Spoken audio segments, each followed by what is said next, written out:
আসসালামু আলাইকুম। আজ নিয়ে এসেছি দারুণ মজার আলু সমোচা পাপ রেসিপি। এখানে প্রথমেই নিয়ে নিয়েছি একটা বোল, তাতে নিয়ে নিয়েছি 2 কাপ আটা। আপনারা চাইলে ময়দাও নিতে পারেন, কোনো সমস্যা নেই। এখন দিচ্ছি স্বাদ অনুযায়ী লবণ, তারপর অ্যাড করে দিচ্ছি হাফ চা চামচের মতো জিরে, তারপর 1 চামচ চিনি। এখন দিচ্ছি 1/4 কাপ ঘি। ঘিটা গলানো আছে তাই এখানে 1/4 কাপ নিয়েছি, আর যদি গলানো না থাকে 2 টেবিল হলেই হয়ে যাবে। তো এখন খুব সুন্দর করে আটাটাকে ময়াম করে নেব। এখানে ঘিয়ের পরবর্তীতে আপনারা চাইলে তেলও ব্যবহার করতে পারেন, তবে ঘিটা ব্যবহার করলে খুব সুন্দর একটা ফ্লেভার আসবে, তাছাড়া নাস্তাটাও দারুণ মুচমুচে থাকবে। এই পর্যায়ে দিয়ে দিচ্ছি 1 কাপ পানি। এখানে নর্মাল পানিটাই ব্যবহার করেছি। তো আস্তে আস্তে পানিটা দিব, আর আটাটা সুন্দর করে একটা ডো তৈরি করে নেব। আমরা নর্মালি যেরকমটা রুটি বানানোর জন্য তৈরি করি ঠিক সেরকমটাই তৈরি করব। দেখুন খুব সফট একটা ডো রেডি হয়ে গেছে। এটাকে আমি 10 মিনিটের মতো রেস্টে রেখে দেব। অবশ্যই রেস্টে রাখতে হবে। দেন পুর তৈরি করার জন্য আমি একটা প্যান বসিয়ে দিয়েছি। আমি আন্তরিকভাবে দুঃখিত, আমি যখন ইনগ্রিডিয়েন্টসগুলো অ্যাড করছিলাম তখন আমার ক্যামেরাটা অফ ছিল। আমি একদমই বুঝতে পারিনি, তাই ক্যাপচার করতে পারিনি। তো আমি এখানে বলে দিচ্ছি কী কী ইনগ্রিডিয়েন্টস নিয়েছি। এখানে ছিল আদা কুচি, পেঁয়াজ কুচি, নিয়েছি আলু কুচি করে, নিয়েছি গাজর কুচি করে, আর নিয়েছি 1 বাটি মুরগির মাংস, যেটাকে আমি কিমা করে নিয়েছিলাম। বাই দ্য ওয়ে, আমি যেভাবে পুর তৈরি করেছি এভাবেই তৈরি করতে হবে তেমনটা কোনো কথা নেই। আপনারা চাইলে শুধু আলু দিয়েও পুর রেডি করে নিতে পারেন। আলুটাকে সেদ্ধ করে তারপরে এইভাবে একটু রান্না করে নিলেই একটা সুন্দর পুর তৈরি হয়ে যাবে। আর আলুর পাপ পেটিসটাও কিন্তু খেতে দারুণ লাগবে। আমি এখানে কিছু চিকেন অ্যাড করেছি, কারণ বাচ্চারা খাবে যেহেতু, টিফিনের জন্য তৈরি করছি বা বিকেলের জন্য, তার জন্য এখানে আমি চিকেন অ্যাড করেছি। এখানে সবশেষে অ্যাড করে দিলাম 1 চা চামচ অজিনোমোটো। তো এটা অপশনাল, আপনারা চাইলে স্কিপ করতে পারেন। এই পর্যায়ে আপনারা অ্যাড করতে পারেন চিকেন মশলা, চিকেন পাউডার বা নুডলসের মশলা হলেও হবে। তো এখন এই পুরটা রেডি হয়ে গেছে, এটাকে খুব সুন্দর করে আমি ঠান্ডা করে নেব। দেন এখানে দেখতেই পাচ্ছেন হাতের সাহায্যে একটা শেপ দিয়ে পুরটাকে একটু রেডি করে নিচ্ছিলাম। সবগুলো পুর আমি এইভাবে একটু রেডি করে নেব, চারকোনা শেপ করে। এতে বানাতে রেসিপিটা খুবই ইজি হবে। তো এটা এখন সাইডে রেখে দেব। তো আমার ভিডিওটা যারা ফুল ওয়াচ করছেন, আমার প্রিয় বন্ধু আপু ভাইয়ারা, তাদেরকে অসংখ্য ধন্যবাদ। দেখুন ডোটা কিন্তু রেস্টে থাকার পর আরও অনেকটা সফট হয়েছে, আর অনেকটাই কিন্তু ফুলে গেছে, দেখে কিন্তু বোঝা যাচ্ছে।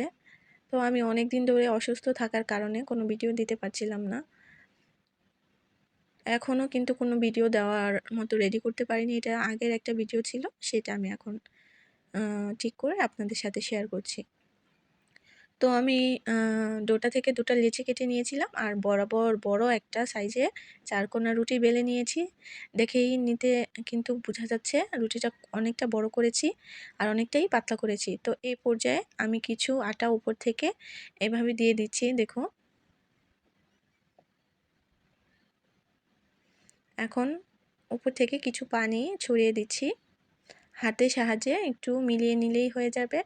এভাবে আলাদা করে কোনো আটার লেই তৈরি করে নিতে হবে না।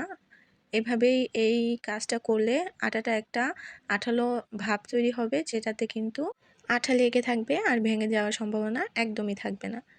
তো হাতের সাহায্যে আমি একটু পানিটা পুরো রুটিটার মধ্যে লাগিয়ে নিয়েছি। এখন যে পুর দিয়ে আমি একটা শেপ তৈরি করে নিয়েছিলাম, সেগুলো সুন্দর করে বসিয়ে দিচ্ছি।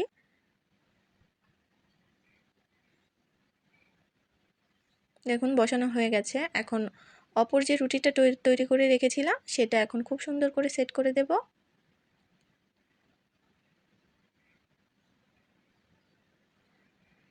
এখন সাইড দিয়ে খুব সুন্দর করে শেপ করে দিয়ে দিতে হবে। এখন জাস্ট একটু ফলো করবেন আমি কিভাবে রেডি করে নিচ্ছি।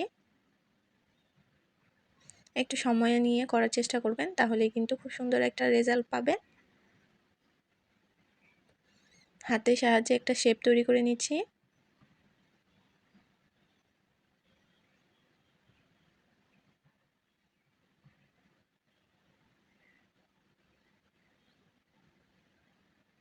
এখন বলে নিচ্ছি, যারা আমার ভিডিওগুলো ফুল ওয়াচ করছেন সকলকে অসংখ্য ধন্যবাদ পাশে থাকার জন্য।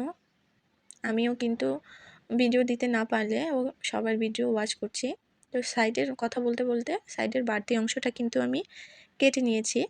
এখন একটা ছুরির সাহায্যে শেপ করে কেটে নিচ্ছি।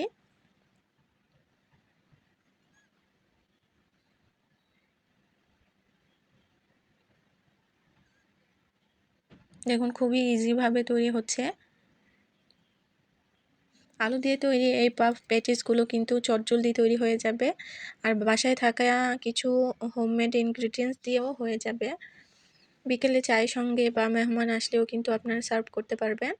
তাছাড়া এটা রেফ্রিজারেটরেও সংরক্ষণ করে নিতে পারবেন। এখন কিছুটা আমি ভেজে নেব, আর বাকিটা কিন্তু আমি রেখে দিয়েছি সংরক্ষণ করে। পরে যে কোনো সময় বাচ্চার টিফিনের জন্য বা মেহমান আসলে এটাকে কিন্তু সার্ভ করা যাবে। তো কড়াইতে কিছুটা তেল নিয়ে আমি গরম করে নিয়েছি ভালোভাবে। দেন কিছুটা আমি এখানে ভেজে নিচ্ছি। এই নাস্তাটা এতটাই মজাদার হয় আর এতটা ক্রিসপি হয় যা বলে বোঝানো যাবে না। যারা বানিয়ে খেয়েছেন একবার ট্রাই করে তারা কিন্তু অবশ্যই জানেন এই নাস্তাটা কতটা মজার তৈরি হয়। এখন এটাকে আমি উল্টে পাল্টে সুন্দর করে ভেজে নেব, সুন্দর একটা কালার চলে আসা অবধি।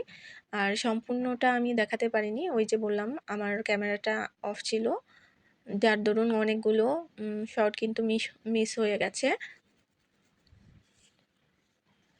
তো ভয়েস ওভার করতেও অনেকটা সমস্যা হচ্ছিল, ভুল ত্রুটি হলে কিন্তু ক্ষমার চোখে দেখবেন। ফাইনাল লুকটা দেখতে পাচ্ছেন, এভাবে একবার ট্রাই করে কিন্তু বাসায় আপনারা দেখতে পারেন। খেতে কিন্তু দারুণ মজার হয় আর চটজলদি তৈরি হয়।